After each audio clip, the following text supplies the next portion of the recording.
So committee will come to order, and good afternoon. First of all, let me apologize for starting late. We did have a series, 14 votes in succession. So again, to our distinguished witnesses, I apologize for the lateness in getting underway.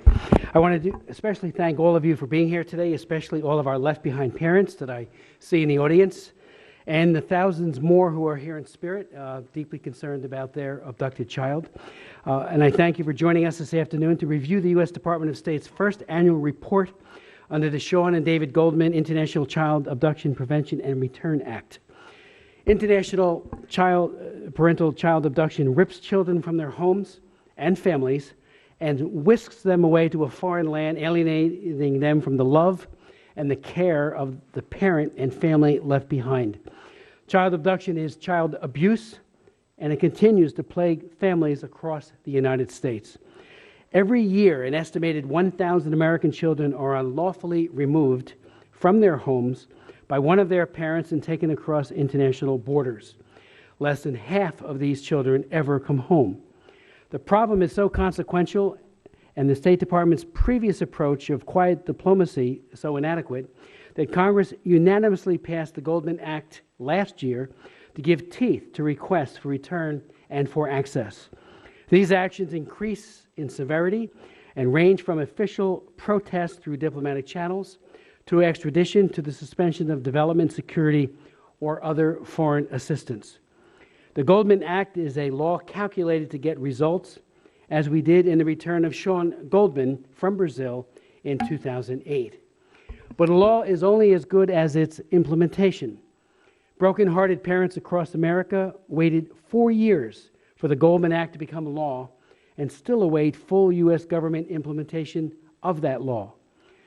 The State Department's first annual report that we are reviewing today should be a roadmap for action. The State Department must get this report right in order for the law to be an effective tool. If the report fails to accurately identify problem countries, the actions I mentioned above are not triggered.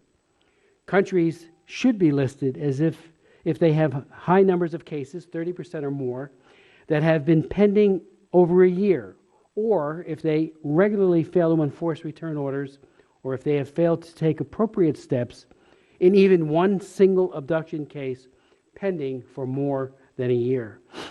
Once these countries are properly identified, the Secretary of State then determines which of the aforementioned actions the U.S. will apply to the country in order to encourage the timely resolution of abduction and access cases.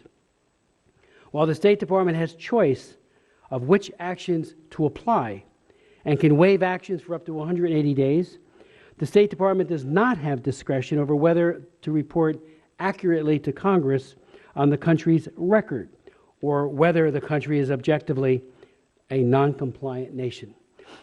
As we have seen in the human trafficking context, and I would note parenthetically that I authored both the Trafficking Victims Protection Act of 2000 as well as the Goldman Act, accurate accounting of a country's record, especially in comparison with other countries, can do wonders to prod much-needed reforms. Accurate reporting is also critical to family court judges across the country and parents considering their child's travel to a foreign country where abduction or access problems are a risk. The stakes are high. Misleading or incomplete information could mean the loss of another American child to abduction.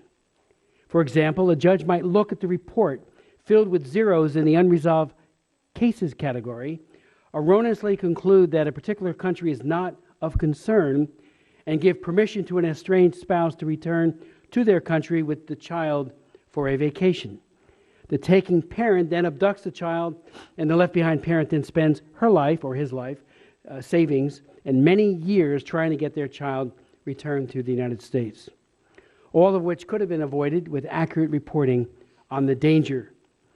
I am very concerned that the first annual report contains major gaps and even misleading information, especially when it comes to countries with which we have the most intractable abduction cases. For instance, the report indicates that India, which has consistently been in the top 5 destinations for abducted American children, had 19 new cases in 2014, 22 resolved cases, and no unresolved cases. However, we know from the National Center for Missing and Exploited Children that India has 53 open abduction cases and that 51 have been pending for more than 1 year. The report also shows 0 new cases in Tunisia for the last year, 3 resolved cases and 0 unresolved cases. And yet, Ms. Barbero will testify today to her more than 3-year battle to bring her children home from Tunisia.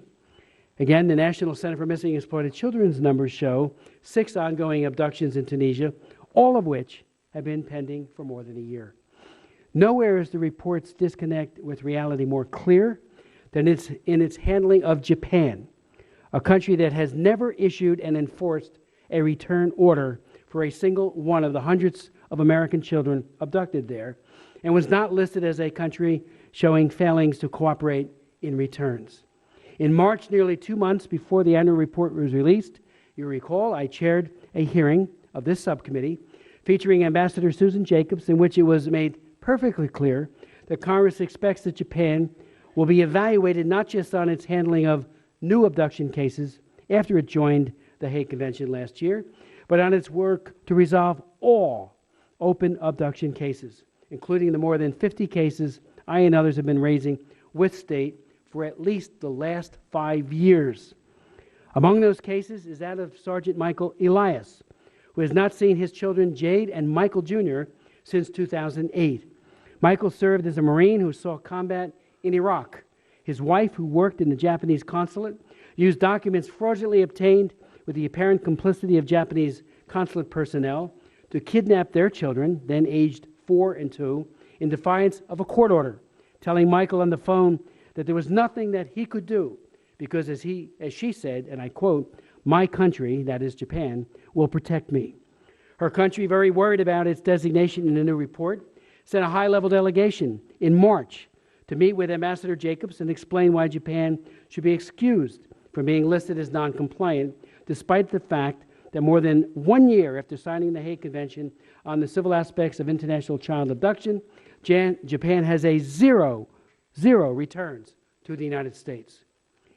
Just before the report was released, 2 weeks late, Takahashi Okada, Deputy Director of the Secretariat of the Minister of Foreign Affairs, told the Japanese Diet that he had been in consultation with the State Department, and I quote him here, "Because we strive to make an explanation to the U.S. side, I hope that the report contents will be based on our country's efforts," close quote. In other words, Japan apparently got a pass from the State Department and escaped the list of countries facing action by the U.S. for their failure to resolve abduction cases, based on what Mr. Okada euphemistically refers to as efforts, not results. Sergeant Michael Elias' country has utterly failed to protect him and his children. He has seen zero progress in his case over the last year, the 7th year of his heart-wrenching ordeal, and I traveled with his mother, in other words, the child's grandparents, to Japan and met that brick wall that he has faced now for 7 years in trying to help move that case along. And yet the State Department can't bring itself to hold Japan accountable by naming Japan as an offender in the annual report. It is disappointing, it is discouraging, and I believe it is disgraceful. The report whitewashes Japan's egregious record on parental child abduction. Adding insult to injury, the report table that was to show the unresolved abduction cases in Japan failed to include a single one of the more than 50 cases, 36 of which have been dragging on for more than 5 years, according again to the National Center for Missing and Exploited Children. Instead, the table listed Japan as having a 43% resolution rate. Japan, again, has never issued and enforced a return order for an American child. These young victims, these American victims, like their left-behind parents, again, are American citizens who need the help of their government. The Goldman Act is clear. All requests for return that the State Department submitted to the Foreign Ministry and then maintained unresolved for 12 months later are to be counted against Japan, not just 3 months. Nearly 100% of the abduction cases in Japan remain open, and the report's conclusion of 43% resolution is truly indefensible. Moreover, not a single left-behind parent pursuing access was allowed in-person contact with their child over the last year. The Goldman Act has given the State Department new, and I would argue powerful tools to bring Japan and other countries to the resolution table. The goal is not to disrupt relations, but to heal the painful rifts caused by international child abduction. And I remember when I was doing the Trafficking Victims Protection Act, there was arguments against the bill. It took 3 years to become law, that this would hurt our relations with our allies if we stood up for women who were being turned into commodities and sold like chattel as part of human trafficking schemes. I persisted. Those who worked alongside of me persisted. We got the law passed. And I think the TPVA has proven itself to be a way of saying, friends don't let friends commit human rights abuses, and we need to speak out with clarity and with precision and with boldness, all based on the facts. I do appreciate the Department's presence here today to discuss ways we can improve the report and ensure that it fulfills the purposes for which it is intended, namely the prevention of abduction and the reunification of thousands of American families that have suffered forced separation for far too long.